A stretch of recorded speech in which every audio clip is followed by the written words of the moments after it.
Good morning dear student. मार्क्सवाद के अंदर विद्यार्थियों हमने द्वंद्वात्मक भौतिकवाद के बारे में पढ़ा। टॉपिक हमारा चल रहा है मार्क्सवाद। मार्क्सवाद के अंतर्गत हमने क्या पढ़ा? मार्क्सवाद के अंतर्गत हमने पढ़ा कि मार्क्सवाद को जानने के स्रोत कौन से हैं। मार्क्सवाद के दौरान हमने पढ़ा कि कार्ल मार्क्स और मार्क्सवाद से जुड़े अन्य विद्वानों की महत्वपूर्ण पुस्तकें कौन सी हैं, और हमने पढ़ा मार्क्स के 4 आधार स्तंभ, मार्क्सवाद के जो 4 आधार स्तंभ है, जिसमें पहला आधार स्तंभ है द्वंद्वात्मक भौतिकवाद, दूसरा है इतिहास की आर्थिक व्याख्या, और तीसरा है वर्ग संघर्ष का सिद्धांत, चौथा है अतिरिक्त मूल्य का सिद्धांत। अब अगर बात की जाए इन चारों के अंतर्गत, हम द्वंद्वात्मक भौतिकवाद के बारे में पढ़ रहे थे। द्वंद्वात्मक का अर्थ होता है सृष्टि की रचना किस प्रकार हुई, यह पता लगाना द्वंद्वात्मक है, द्वंद्व है। अब द्वंद्वात्मक का सिद्धांत विद्यार्थियों हीगल से लिया। ट्रिक्स बताया था द ही। द्वंद्वात्मक किससे लिया? हीगल से लिया, क्योंकि हीगल भी मानता है कि सृष्टि की रचना टेढ़े मेढ़े तरीके से हुई। इसी प्रकार कार्ल मार्क्स भी मानता है कि सृष्टि की रचना टेढ़े मेढ़े तरीके से हुई। वाद से प्रतिवाद, प्रतिवाद से संवाद, टेढ़ा मेढ़ा, ये तरीका जो है, इससे सृष्टि की रचना हुई है, समाज का विकास हुआ है। भौतिकवाद इस बात को सूचित करता है कि सृष्टि की रचना में मूल तत्व कौन सा है, सृष्टि की मूल तत्व को सूचित करता है। अब मूल तत्व का मतलब सृष्टि की रचना किस तत्व से हुई, कहां से हुई। तो हीगल मानता है कि सृष्टि की रचना चेतन तत्व से हुई। अगर अचेतन तत्व था तो फिर चेतना कैसे आई, इसलिए वो चेतन तत्व से ही सृष्टि की उत्पत्ति मानता है। लेकिन कार्ल मार्क्स जो हैं सृष्टि की रचना का मूल तत्व जो है जड़ तत्व को मानता है। इसलिए अपने प्रयोग के अंदर विद्यार्थियों व्याख्या के अंतर्गत उसने जो उदाहरण दिया वो गेहूं के दाने का दिया।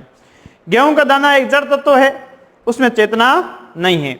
इसी प्रकार हीगल ने जो है मुर्गी का उदाहरण दिया। फायरबॉक की भांति ये मानता है कि सृष्टि की रचना का मूल तत्व जड़ तत्व है। इसलिए भौतिकवाद का सिद्धांत जो है विद्यार्थियों कार्ल मार्क्स ने किससे लिया? फायरबॉक से लिया। अब इसमें 3 सिद्धांत है द्वंद्वात्मक भौतिकवाद के, 3 सिद्धांत या द्वंद्वात्मक विकास के नियम। द्वंद्वात्मक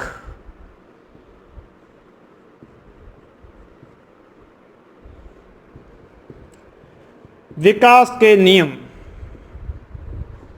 विकास के नियम।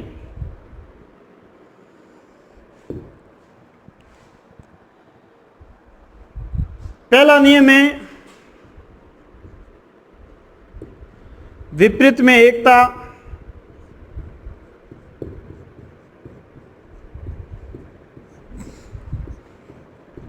व संघर्ष का नियम।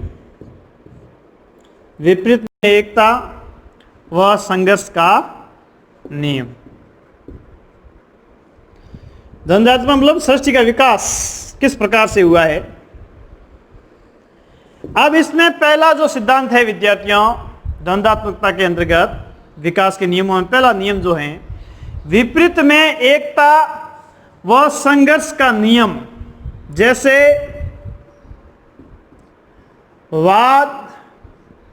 वाद से प्रतिवाद और प्रतिवाद से संवाद। अब इनमें देखा जाए तो विपरीतों में कैसे एकता है, यानी जैसे वाद होगा वाद के गुण किसमें निहित होंगे? प्रतिवाद में निहित होंगे। यानी विपरीत के अंदर क्या देखने को मिलेगी? एकता देखने को मिलेगी। कैसे?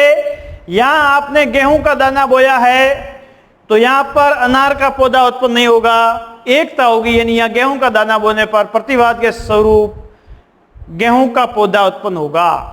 लेकिन इन दोनों में क्या देखने को मिलता है? संघर्ष देखने को मिलता है। संघर्ष कैसे देखने को मिलता है? कि वाद जब समाप्त होगा तभी प्रतिवाद उत्पन्न होगा। यानी आपस में संघर्ष करेंगे ये दोनों, वाद और प्रतिवाद आपस में क्या होंगे? संघर्षशील होंगे। जैसे जो गेहूं का दाना है वो पूर्ण तरीके से फटेगा और प्रतिवाद संघर्ष करेगा, तब जाकर के उसमें बीज आएगा और वो पौधे के तौर पे गेहूं का दाना विकसित होगा। तो कहने का मतलब विद्यार्थियों, वाद और प्रतिवाद में एकता जरूर है, लेकिन आपस में क्या देखने को मिलता है? संघर्ष देखने को मिलता है। अब वही प्रतिवाद से समाज में बात आएगी तब इनमें भी है। तो जैसे गेहूं का पौधा है तो ऊपर गेहूं की बाली ही लगेगी, ठीक है ना। लेकिन गेहूं की बाली जो लगेगी उसके बाद गेहूं की बाली जब पक जाएगी तो गेहूं के पौधे को क्या होना पड़ेगा? नष्ट होना पड़ेगा। तो ये है विद्यार्थियों विपरीत में एकता और संघर्ष का नियम। और दूसरा नियम जो है परिणाम से गुण की ओर परिवर्तन।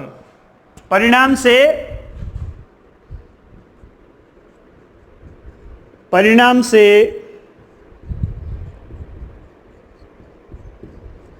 गुण की ओर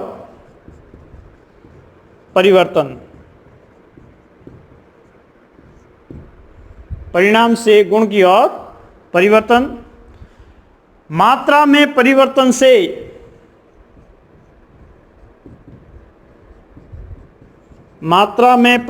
से गुणों में भी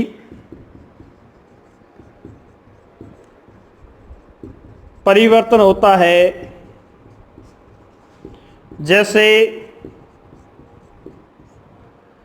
पानी का भाप बनकर उड़ जाना। पानी का भाप बनकर उड़ जाना।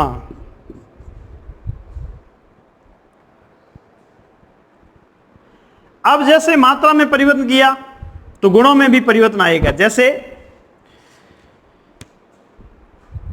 पानी गर्म हो रहा है, जैसे ही आप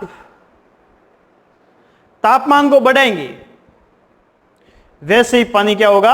यानी मात्रा बढ़ाई, आप तापमान की मात्रा बढ़ाई, जैसे ही मात्रा को बढ़ाएंगे तो पानी जो है वो उबलने लगेगा।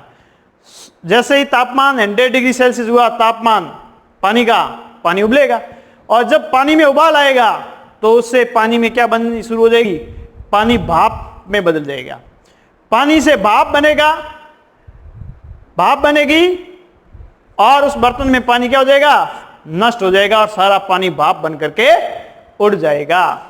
यानी इस प्रकार से मात्रा में परिवर्तन से विद्यार्थियों गुणों में भी परिवर्तन हो जाता है। जैसे पानी का भाप बन करके उड़ जाना। तीसरा नियम है विद्यार्थियों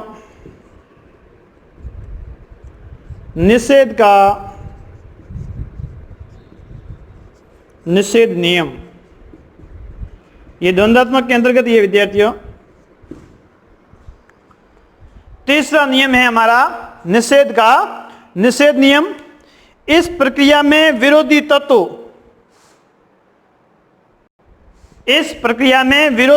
जो होता है विद्यार्थियों, कोई तत्व अपने विरोधी तत्व से टकरा करके आरंभिक अवस्था में नहीं आता है। कोई तत्व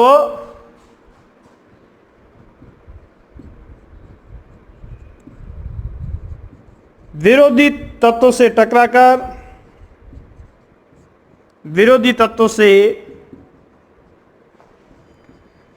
टकराकर आरंभिक अवस्था में नहीं आता। आरंभिक अवस्था में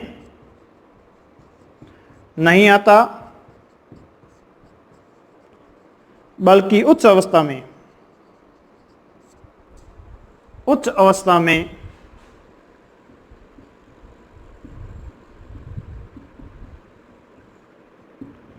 पहुंच जाता है। जैसे विद्यार्थियों वाद की बात करें, वाद किससे टकराया? प्रतिवाद से टकराया। यानी कोई तत्व अपने विरोधी तत्व से टकरा करके, वाद का उल्टा क्या हुआ? प्रतिवाद हुआ। अब अपने विरोधी तत्व से टकरा करके आरंभिक अवस्था में नहीं आता है, बल्कि किस अवस्था में जाता है? उच्च अवस्था में पहुंच जाता है। कैसे? अब वाद से प्रतिवाद जब टकराएगा तो प्रतिवाद, जैसे यह गेहूं का दाना है, गेहूं का दाना, ठीक, ये हो गया गेहूं का पौधा। अब वाद से प्रतिवाद टकराएगा तो गेहूं के पौधे से वापस गेहूं का दाना सीधा नहीं बनेगा। गेहूं के पौधे के ऊपर सीधे दाने नहीं लटकेंगे, यानी वापस आरंभिक अवस्था में नहीं आएगा, बल्कि उच्च अवस्था में जाएगा। किस अवस्था में जाएगा? उच्च अवस्था में जाएगा। यानी उस अवस्था के अंदर आगे का रूप क्या होगा? गेहूं की बाली, गेहूं की बाली। यानी वापस जो है प्रतिवाद से जब समाद बनेगा तो गेहूं का पौधा जो है उसकी आगे की अवस्था, गेहूं के पौधे के ऊपर गेहूं की बाली आएगी। डायरेक्ट गेहूं का दाना नहीं आएगा, पहले बाली आएगी, बाली पकेगी, तब जाकर के गेहूं का दाना बनेगा। यानी कहने का मतलब यह है कि जब कोई तत्व विरोधी तत्व से टकराता है तो वापस आरंभिक अवस्था में नहीं आता, बल्कि आगे की अवस्था में जाता है, उच्च अवस्था में जाता है। जैसे यहां भी है, समाज से वापस प्रतिवाद नहीं बनेगा, समाज से वापस समाज का क्या बनेगा? वाद बनेगा। ठीक है ना? क्योंकि गेहूं की बाली के ऊपर जो गेहूं की बाली जो है वो पकेगी तो उससे गेहूं का दाना निकलेगा, न कि गेहूं का पौधा निकलेगा। ठीक है ना? तो कहने का मतलब ये विद्यार्थियों कि कोई भी तत्व जो होता है वो विरोधी तत्व से जब टकराता है तो आरंभिक अवस्था में नहीं आता, बल्कि किस अवस्था में पहुंच जाता है? उच्च अवस्था में पहुंच जाता है। ठीक है? तो ये बात हुई विद्यार्थियों हमारी निषेध का निषेध नियम। ठीक, तो ये 3 नियम हैं। अगली बात हम करेंगे विद्यार्थियों ऐतिहासिक भौतिकवाद। ऐतिहासिक भौतिकवाद की दूसरा सिद्धांत पढ़ेंगे। पहला सिद्धांत कौन सा पढ़ा? द्वंद्वात्मक भौतिकवाद। कौन सा पढ़ा?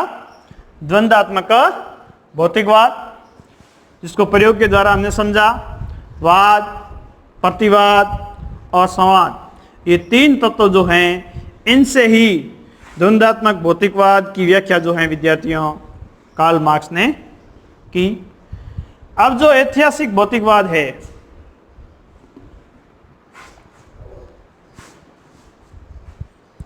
ऐतिहासिक भौतिकवाद की बात करें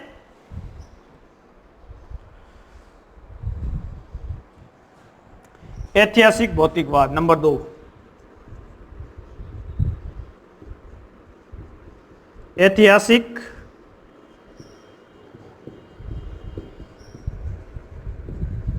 भौतिकवाद, या हम कह सकते हैं इतिहास की आर्थिक व्याख्या। इतिहास की आर्थिक व्याख्या एक ही बात है, ऐतिहासिक भौतिकवाद कहो या इतिहास की आर्थिक व्याख्या कहो। यानी कहने का मतलब यह है विद्यार्थियों, मार्क्स की धारणा है कि मानव इतिहास में होने वाले परिवर्तन या विभिन्न परिवर्तन और घटनाएं जो हैं आर्थिक कारणों से होती है। मार्क्स की धारणा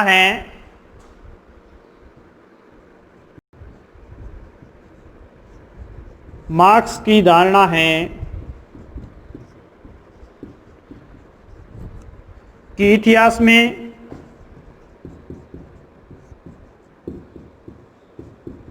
होने वाले परिवर्तन व घटनाएं, मार्क्स की धारणा है कि इतिहास में होने वाले परिवर्तन व घटनाएं इतिहास में होने वाले परिवर्तन व घटनाएं आर्थिक आधार पर निर्भर है। किस पर निर्भर है? आर्थिक आधार पर निर्भर है, आर्थिक कारणों से होती है, आर्थिक कारणों से होती है, आर्थिक कारणों से होती है।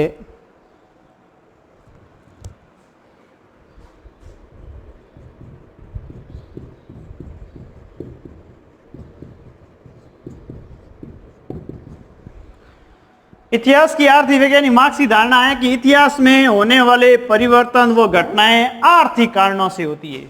जो भी घटनाएं हो रही है, जो भी हमारे इतिहास में परिवर्तन हो रहे हैं, उनके पीछे सिर्फ और सिर्फ कौन सा कारण जिम्मेदार है? आर्थिक कारण जिम्मेदार है। इसलिए इतिहास की व्याख्या किस आधार पर की? आर्थिक आधार पर की। संघर्ष होता है, उसके पीछे भी आर्थिक कारण जिम्मेदार है। गरीब अमीर का भेद, आर्थिक कारण जिम्मेदार। संघर्ष, आर्थिक। विकास, आर्थिक कारण।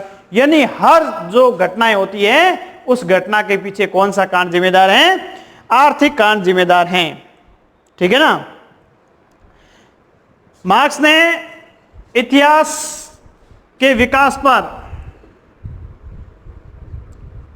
मार्क्स ने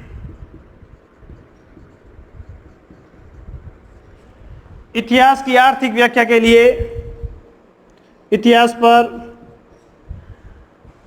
आर्थिक कारणों को, इतिहास पर आर्थिक कारणों का प्रभाव स्पष्ट करने के लिए, इतिहास पर आर्थिक कारणों का प्रभाव स्पष्ट करने के लिए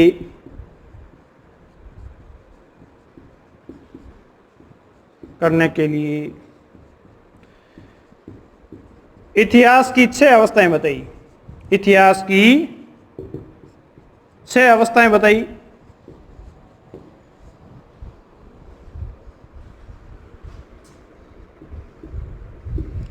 जिसमें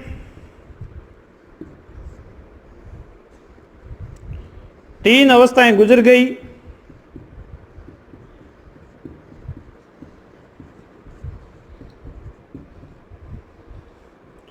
चौथी चल रही है। 2 अवस्थाएं आना शेष है।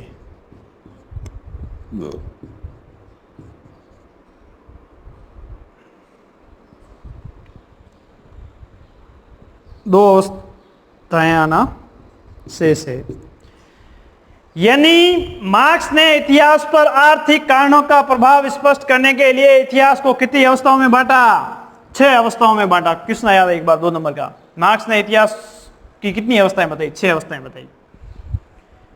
और जिसमें से 3 अवस्थाएं तो चली गई, चल कौन सी रही है? चौथी चल रही है। आनी कितनी बाकी है अभी तक? 2 आनी बाकी है।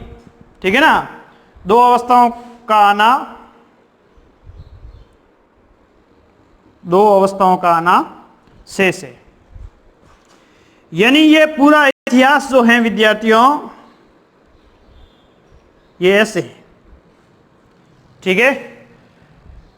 पूरा इतिहास जो है चक्र है, एक चक्र बताया इन्होंने, इतिहास का चक्र बताया।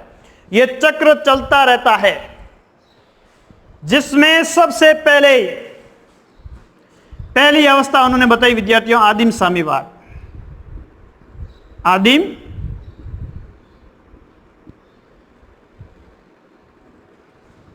साम्यवाद,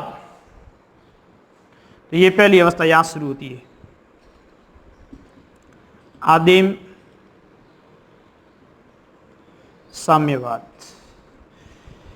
जब सृष्टि की रचना हुई तब आदिम साम्यवाद था। व्यक्ति भोला भाला था, न कोई समाज था, न कोई राज्य था, न कोई ईर्ष्या द्वेष था, न कोई आर्थिक संपत्ति थी।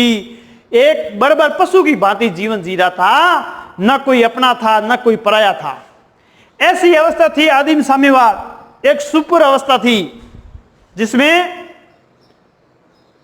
खाओ पियो मौज करो, जंगल में गए, जो मिला खा लिया, फल फ्रूट खा करके जिंदगी बसा ली, गुजार ली, और पेड़ों पे जाकर के सो गए, रात निकल गई। न भविष्य की चिंता, न भूतकाल की चिंता, न वर्तमान की चिंता, बस अपने आप में जब तक जियो सुख से जियो, है ना। तो ये अवस्था थी आदिम साम्यवाद की अवस्था, बहुत शानदार अवस्था थी, ठीक है ना। इस अवस्था को ही रूसो प्राकृतिक अवस्था कहता है, और रूसो कहता है कि प्राकृतिक अवस्था की तरफ लौट चले। अब आदिम साम्यवाद अवस्था के बाद क्या हुआ विद्यार्थियों, इस आदिम साम्यवाद में जब मनुष्य प्रकृति में जीवन विचरण कर रहा था, तो धीरे धीरे संख्या बढ़ी, तो लोग कबीलों में रहने लगे। कबीलों में रहने लगे तो कबीलों में कोई एक आदमी जो ताकतवर था, उसने कबीलों के बाकी लोगों को क्या बना दिया, अपना दास बना दिया। अब मैं भाई जंगल के अंदर फल फ्रूट लाने के लिए नहीं जाऊंगा, फल फ्रूट लाने आप जाओगे, क्योंकि मैं आपका क्या हूं, स्वामी हूं।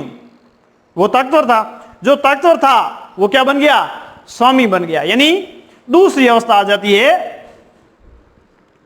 दूसरी अवस्था आ जाती है, कौन सी, दास अवस्था।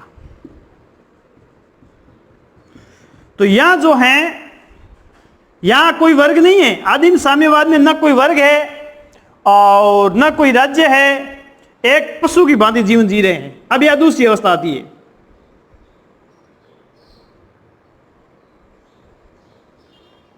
कौन सी अवस्था आती है, दास अवस्था। इस अवस्था में दो वर्ग बन जाते हैं, एक स्वामी वर्ग और दूसरा उस स्वामी का कौन, दास, ठीक है। यहां से वर्ग की शुरुआत होती है। आदिम साम्यवाद में कोई वर्ग नहीं होता है। अब तीसरी अवस्था आती है विद्यार्थियों,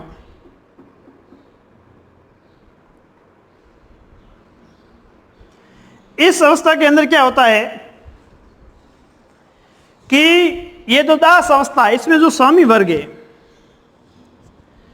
वो ये देखता है कि दास तो मेरे पास है, मैं जो कहता हूं ये अपना काम करते हैं। अब ये फल फ्रूट वगैरह ये तो सीजनल होते हैं। अब 12 महीने कैसे अपना जीवन व्यतीत करे बैठे बैठे, इसलिए ऐसे करवाते हैं, इन लोगों से खेती करवाना शुरू कर देते हैं, ठीक है। अब जो भी है जंगल वगैरह साफ किया और वहां से कह दिया, भाई यहां खेती करो जाओ, ठीक है ना। जो भी अनाज वगैरह होगा उनसे कम से कम वर्ष भर चलाएंगे, नहीं तो ये फल फ्रूट तो सीजनल होते हैं, कभी होते कभी नहीं होते। इसलिए तीसरी अवस्था कौन सी आ गई, सामंती अवस्था।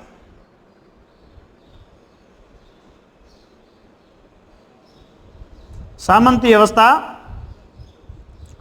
जिसमें दो वर्ग बन गई। स्वामी क्या बन गया, जमींदार बन गया, और दासों को क्या बना दिया, किसान बना दिया। दासों को क्या बना दिया उसने, किसान बना दिया, ठीक। अब जो है सामंती अवस्था के अंदर भी दो वर्ग बन गए, और जो स्वामी था वो क्या बन गया, जमींदार बन गया, और दासों को क्या बना दिया, किसान बना दिया। अब वो खेती करने लगे किसान बेचारे, और ये बैठे बैठे आदेश चलाने लगा।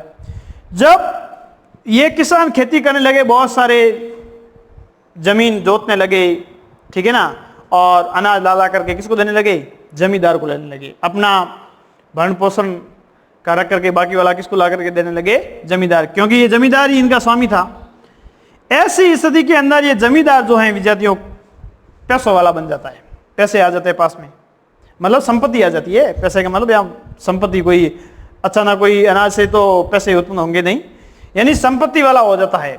यानी जमींदार क्या बन जाता है, अभी जमींदार जो है अभी बन जाता है पूंजीपति। क्या बन जाता है,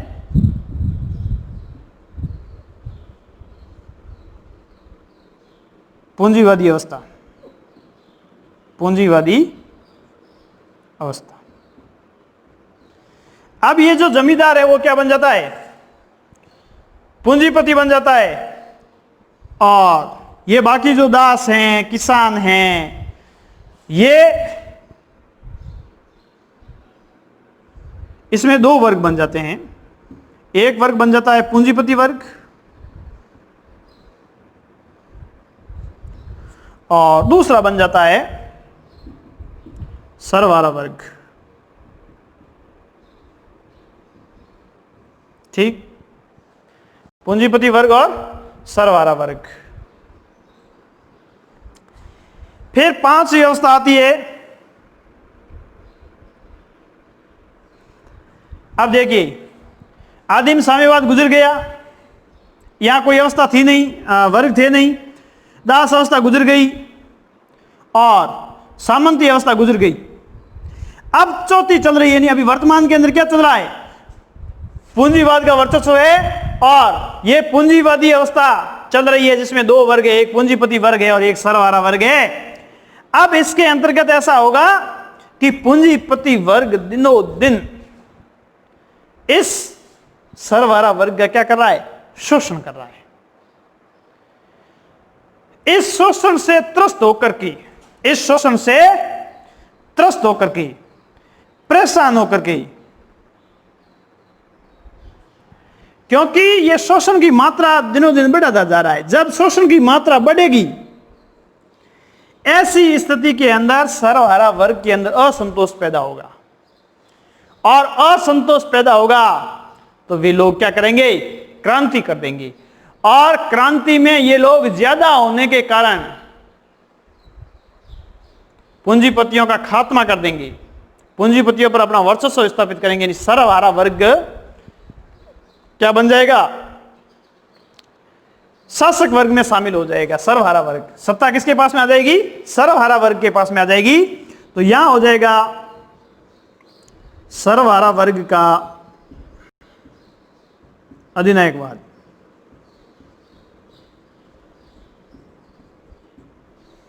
इसमें भी पूंजीपति नष्ट नहीं होगा, संघर्ष करता होगा। दो वर्ग होंगे इसमें भी, पूंजीपति वर्ग और सर्वहारा वर्ग।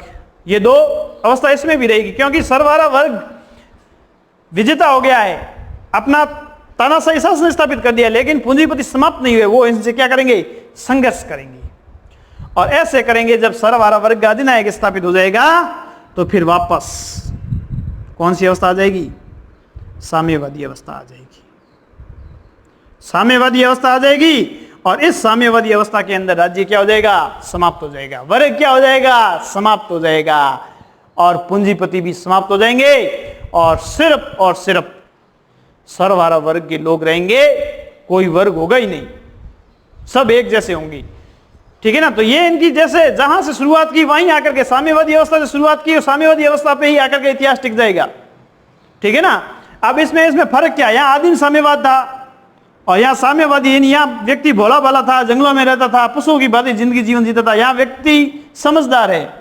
ठीक है ना? लेकिन समझदार होने के बावजूद भी यहाँ पे किसी प्रकार का कोई वर्ग या राज्य नहीं होगा, न संपत्ति होगी, सब कुछ सार्वजनिक ही होगा।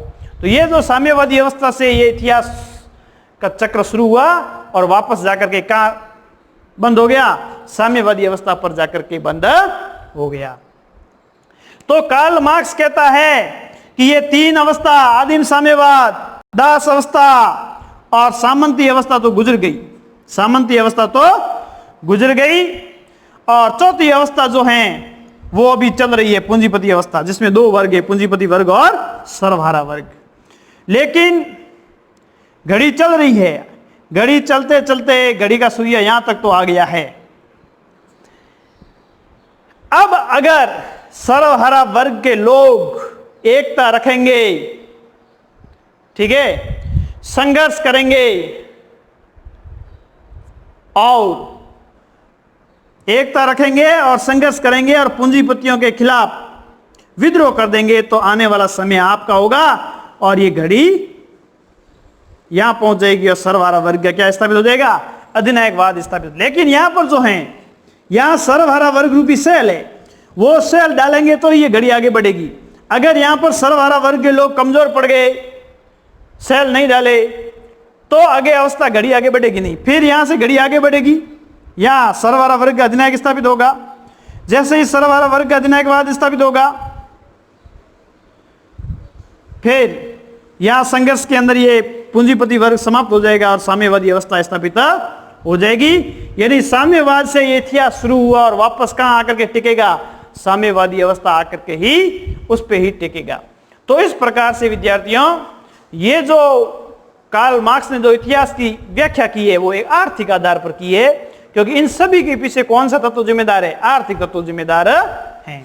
भले दास अवस्था में हो, यहां भी ये स्वामी वर्ग इसका शोषण करता है, यहां भी पूंजीपति वर्ग इस सर्वहारा वर्ग का शोषण करता है, सामंती अवस्था में भी जमींदार वर्ग जो है किसान वर्ग का शोषण करता है। यानी दो वर्ग बन जाएंगे, एक वर्ग होगा शोषक वर्ग और एक होगा शोषित वर्ग। जिसका आधार पर वर्चस्व होगा वो तो होगा शोषक वर्ग, और जो आधार पे जिनका वर्चस्व है उसके अधीन है वो होगा शोषित वर्ग। तो इस प्रकार से विद्यार्थियों, ये जो है इतिहास का चक्र चलता रहता है। एक अवस्था गई, दूसरी आई, दूसरी गई, तीसरी आई, तीसरी गई, चौथी आई, चौथी गई, पांचवी आई, पांचवी गई, छठी आई।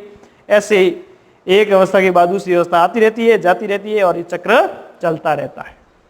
ठीक है, तो ये थी विद्यार्थियों इतिहास की आर्थिक व्याख्या के जो 6 अवस्थाएं बताई। उन 6 अवस्थाओं के बारे में याद करने की कोई समस्या नहीं, बस एक चक्र याद करो। कैसे आदिम साम्यवाद था, फिर आदिम साम्यवाद में कैसे लोगों के अंदर एक शक्तिशाली बन गया और दास बना दिया, दास के बाद में कैसे वो स्वामी वर्ग था वो सामंत बन गया, फिर वो कैसे पैसों वाला होने के बाद पूंजीपति बन गया, फिर पूंजीपति में आगे संघर्ष होता है और वर्ग संघर्ष के अंदर ये साम्यवादी विजेता हो जाते हैं।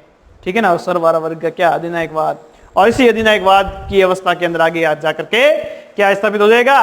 साम्यवादी अवस्था उत्पन्न हो जाएगी। तो साम्यवाद से ये इतिहास की घड़ी ये बिगेन हुई है। इतिहास की घड़ी आदिम साम्यवाद से शुरू हुई और साम्यवाद पे आकर के ये इतिहास की घड़ी बंद होगी।